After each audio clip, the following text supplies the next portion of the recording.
Love killer. చలిగాలి రివ్వు రివ్వున వీస్తుంది. మబ్బు దుప్పటి కప్పుకున్న ఆకాశం నిద్దట్లో కలవరిస్తున్నట్టు ఉండి ఉండి ఉరుముతోంది. ఆ ఉరుముల శబ్దానికి లిక్కి పడుతున్నట్టు మెలికలు తిరుగుతూ మెరుస్తున్నాయి మెరుపు తీగలు. చల్లగాలిని జత కలుపుకొని సన్నటి చినుకులు పడటం మొదలైంది. అప్పుడు టైం రాత్రి 10:30 గంటలు కావస్తుంది. ఆ సమయంలో ఊరి చివరన ఉన్న బస్ స్టేషన్ను సమీపించి ఆగింది ఒక ఆటో. ముందుగా ఆటో దిగి సూట్ కేస్ పట్టుకుని నిలబడింది సుజన. ఆమె వెనుకనే ఆటోలో ఇంచి క్రిందకి దిగి డ్రైవర్కు డబ్బులిచ్చి ఆటోలో ఉన్న ఎయిర్ బ్యాగ్ను అందుకొని భుజానికి తగిలించుకున్నాడు అశోక్. ఇద్దరూ ఒక్క పరుగున బస్ స్టేషన్లోకి ప్రవేశించి ప్లాట్ఫారంలకు సమీపంలో ఉన్న ఐరన్ బెంచ్ మీద కూర్చున్నారు. ఎక్కడికి వెళ్దాం? హైదరాబాదా, మద్రాసా? కచీఫ్తో తల తుడుచుకుంటూ అడిగాడు అశోక్. ఎక్కడికైనా సరే, ముందు ఈ ఊరి నుంచి బయటపడదాం. ఆ తర్వాత ఎక్కడికి వెళ్ళాలో ఆలోచించుకుందాం. వెంటనే బయలుదేరడానికి సిద్ధంగా ఉన్న బస్సు ఏదో ఎంక్వైరీలో అడిగి తెలుసుకుని టికెట్లు తీసుకురా అంది సుజన. చిన్నగా నిట్టూరుస్తూ చుట్టూ చూశాడు అశోక్. బస్ స్టేషన్లో పెద్దగా జనం లేరు. ప్లాట్ఫారాల్లో వరుసగా ఆగి ఉన్నాయి బస్సులు. అన్నిటిలోనూ ఉన్నారు ప్రయాణికులు. ఏది ముందు బయలుదేరుతుందో తెలియదు. సుజీ, మనం ఇలా ఊరు విడిచిపోవటం అవసరం అంటావా? అప్పటికి 4వసారి ఆ ప్రశ్న వేశాడు అశోక్. సుజన అసహనంగా చూసింది అతని ముఖంలోకి. పారిపోకుండా ఉంటే మన ప్రేమ ఫలించదు, పెళ్ళి జరగదు అంది. జరగదని ఎందుకు అనుకోవాలి? ప్రయత్నిద్దాం, పోరాడుదాం, సాధిద్దాం అన్నాడు అశోక్. అదంతా జరిగే పని కాదు. మా పిన్ని జ్వాలాంబిక సంగతి నీకు పూర్తిగా తెలియదు. ప్రేమ పెళ్ళిళ్ళను ఆమె అంగీకరించదు. ఆమెను కాదని మా అమ్మ మన ప్రేమను అంగీకరించలేదు. ఆ దేవుడే దిగివచ్చినా మా పిన్నిని ఒప్పించడం సాధ్యం కాదు. అందుకే నేను ఇటువంటి నిర్ణయం తీసుకున్నాను. ఈ సంగతి తెలియకముందే మనం ఆమెకు అందనంత దూరం వెళ్ళిపోవాలి. వెళ్ళు, టికెట్స్ తీసుకురా అంది సుజన. చిన్నగా తల పంకిస్తూ ఎంక్వైరీ కౌంటర్కు దగ్గరగా వెళ్ళి బయలుదేరడానికి సిద్ధంగా ఉన్న బస్సును గురించి ఎంక్వైరీ చేసి ఆ పక్కనే ఉన్న బుకింగ్ కౌంటర్లో టికెట్లు తీసుకుని తిరిగి వచ్చాడు అశోక్.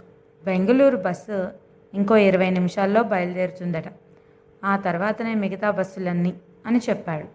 మై గాడ్, ఇంకో 20 మినిట్సా? ఈలోగా ఎవరూ రాకుండా ఉంటే బాగుంటుంది. టెన్షన్ ఫీల్ అవుతూ తనలో తానే గొణుక్కుంది సుజన. పద, వెళ్ళి బస్సులో కూర్చుందాం అంటూ బెంగళూరు బస్సు వైపు అడుగులు వేశాడు అశోక్. లేచి నిలబడి సూట్ కేస్ అందుకొని అతన్ని అనుసరించింది సుజన. ఇద్దరూ ఆ హైటెక్ బస్ ఎక్కి కూర్చున్నారు. నిమిషాలు భారంగా గడవసాగాయి. సుజన సీట్లో కూర్చుందన్న మాటే కానీ ఆమె చూపులన్నీ బస్ స్టేషన్ ఎంట్రన్స్ వైపే ఉన్నాయి. ఆమె ఆలోచనలు పరిపరి విధాల పరుగులు తీయడం ప్రారంభించాయి. సుజన పిన్న తల్లి జ్వాలాంబిక. ఆమె గీచిన గీత ఆ ఇంట్లో ఎవరూ జవదాటరు. సుజన తల్లి భ్రమరాంబికకు ఆమె మాటంటే వేదం. మేనమామ రంగారావు కూడా చెల్లెలు అడుగులకు మడుగులొత్తుతాడు. ఆమె ఏం చెప్పినా తందానా అంటాడు. పసితనంలోనే తండ్రిని పోగొట్టుకున్న సుజనని చెల్లెలు జ్వాలాంబిక ఆశయాలకు అనుగుణంగా ఎంతో క్రమశిక్షణతో పెంచింది భ్రమరాంబిక. అయితే ఎంత క్రమశిక్షణతో పెరిగినా పెద్దల ఎడల, ముఖ్యంగా పిన్ని జ్వాలాంబిక పట్ల భయభక్తులు కలిగి ఉన్న వయసుతో పాటు తన మనసులో అంకరించిన ప్రేమను దాచుకోవడం, ప్రేమించిన యువకుని పట్ల ఆకర్షితురాలు కాకుండా ఉండడం సుజనకు సాధ్యం కాలేదు. కాలేజీలో BA ఫైనల్ ఇయర్ చదువుతున్న సుజన అదే కాలేజీలో చదువుతున్న అశోక్ పట్ల ఆకర్షితురాలయ్యింది. ప్రేమంటే మండిపడే తన పిన్న తల్లి జ్వాలాంబిక తన పెళ్లికి అంగీకరించదని తెలిసి కూడా అశోక్ను ప్రేమించకుండా ఉండలేకపోయింది. తన చదువు పూర్తయ్యేటంత వరకు తన ప్రేమ విషయం పిన్నతల్లికి తెలియకుండా దాచి ఉంచగలనని అనుకుంది సుజన. అయితే ఆ విషయం ఎలాగో తెలిసిపోయింది జ్వాలాంబికకు. ఆ రోజు సాయంత్రం 5:30 గంటలు అవుతుండగా కాలేజ్ నుంచి ఇంటికి వచ్చింది సుజన. పుస్తకాలు టీపాయ్ మీద ఉంచి సోఫాలో కూర్చుండబోతుండగా చెప్పింది తల్లి, పిన్ని నిన్ను తన గదిలోకి రమ్మంది అని. ఎందుకు అని అడిగింది సుజన. నాకేం తెలుసు, నువ్వే వెళ్ళి కనుక్కో అంది భ్రమరాంబిక. చిన్నగా నిట్టూరుస్తూ లేచి మేడ మీద జ్వాలాంబిక గదిలోకి వెళ్ళింది సుజన. విశాలమైన ఆ ఎయిర్ కండిషన్ గదిలో ఒక పక్కగా ఉన్న కుషన్ చైర్లో తల వెనక్కి వాల్చి కళ్ళు మూసుకుని కూర్చొని ఉంది 37 ఏళ్ల జ్వాలాంబిక. ఆ వయసులో కూడా ఎక్కడా చెక్కు చెదరలేదు ఆమె అందం. 5 అడుగుల 4 అంగుళాల ఎత్తు, ఆకర్షణీయమైన ముఖవచ్చస్సు, తీర్చిదిద్దినట్టుండే కనుబొమ్మలు, గాజుగోళీల్లా మెరిసే నీలిరంగు కళ్ళు కాంటాక్ట్ లెన్స్ పెట్టుకున్నట్టు కనిపిస్తుంటాయి. అసలు ఆమె అందం అంతా ఆ కళ్ళలోనే ఉందేమో అన్నట్టు అనిపిస్తుంది. అంత లావు, సన్నం కానీ నాజూకైన పర్సనాలిటీతో ఆ వయసులో కూడా ఎప్పుడూ ఫ్రెష్గా కనిపించే పిన్న తల్లిని చూసి ఒక్కోసారి సుజన కూడా అసూయపడుతుంటుంది. సాధారణంగా ఆ గదిలో నుండి ఎప్పుడో కానీ బయటకు రాదు జ్వాలాంబిక. సినిమాలకు షికార్లకు వెళ్ళదు. పేరంటం, ఫంక్షన్స్ లాంటివి ఆమెకు నచ్చవు. ఎవ్వరితోనూ ఎక్కువగా మాట్లాడదు. అయినా ఆ గదిలో ఉండే ఊళ్ళోనూ ఊరు బయట జరిగే వింతలను, విశేషాలను గురించి తెలుసుకుంటూ ఉంటుంది.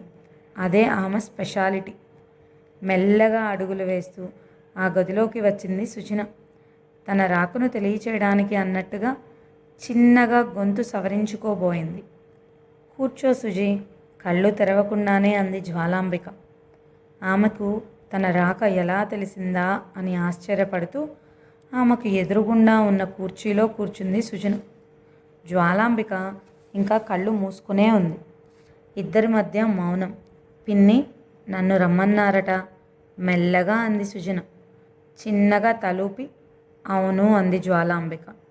సుజన మౌనంగా ఉండిపోయింది.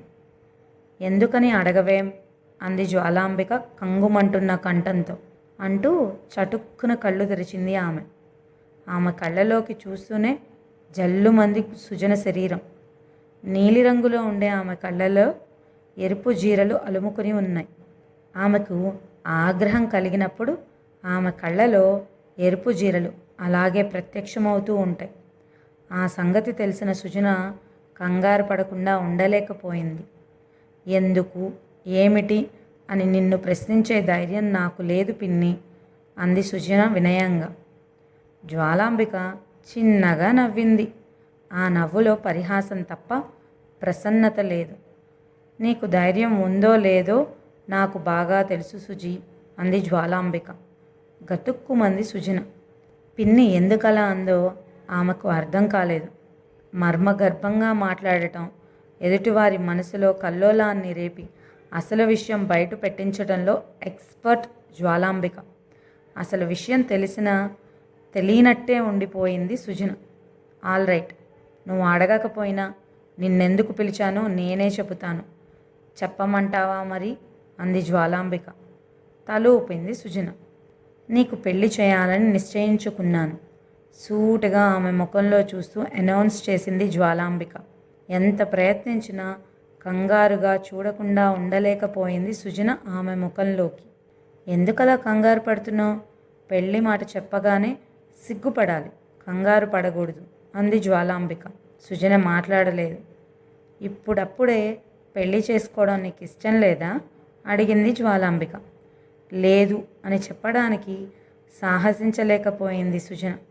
అంటే అందుకు సరైన కారణం చెప్పాలి. సరైన కారణం చెప్పకపోతే మాటల కొరడాలతో మనస్సును చిత్రవద చేస్తుంది ఆమె. ఆ టార్చర్ భరించలేక తన ప్రేమ సంగతి తనే బయట పెట్టేస్తుంది. దాంతో ఇంట్లో పెద్ద గొడవ మొదలవుతుంది. అలాంటిదేదీ జరగడం ఇష్టం లేకనే ఆమె ప్రశ్నకు సమాధానం చెప్పకుండా మౌనం వహించింది సుజన. నా ప్రశ్నకు నువ్వింకా సమాధానం చెప్పలేదు సుజీ. ఇప్పుడు పెళ్లి చేసుకోవడం నీకు ఇష్టం లేదు కదూ? ఆమె ఆలోచనలను భంగపరుస్తూ మరోసారి అడిగింది జ్వాలాంబిక. అబ్బే అలాంటిదేమీ లేదు పిన్ని, మీరు ఎప్పుడంటే అప్పుడే అంది మెల్లగా. గుడ్, ఎల్లుండే పెళ్లి చూపులు, నిశ్చితార్థం, మరో 10 రోజుల్లో పెళ్ళి అందామె. మరో 10 రోజుల్లోనా? ఆశ్చర్యపడింది సుజన. అవునవును, ఏం ఇంకా ముందు పెట్టించమంటావా ముహూర్తాన్ని? అది కాదు పిన్ని. మరి ఇంకేంటి? ఫైనల్ ఇయర్ కదా, పరీక్షలు పూర్తి అయిన తర్వాత. అయితే ఇంకా పూర్తి కాలేదు సుజన చెప్పటం. నువ్వు చదివి ఉద్ధరించాల్సిందేదీ లేదు. రేపటి నుంచి కాలేజీకి వెళ్లకుండా ఇంట్లోనే ఉండు అంటూ ఆర్డర్ జారీ చేసింది జ్వాలాంబిక. తిరుగులేని ఆర్డర్ అది. దానిని పాటించడం తప్ప కాదనే సాహసం ఆ ఇంట్లో ఎవ్వరికీ లేదు. తల వంచుకుని మౌనంగా ఉండిపోయింది సుజన. ఇక నువ్వు వెళ్ళొచ్చు అంది జ్వాలాంబిక. మెల్లగా లేచి గదిలోంచి బయటికి వచ్చేసింది సుజన. మెట్లు దిగి తన గదిలోకి వచ్చిన తర్వాత ఒక్కసారిగా ముంచుకు వచ్చింది ఆమెకి దుఃఖం. అంతే, తలుపులు మూసి మంచం మీద బోర్లా పడుకుని ఏడ్చేసింది.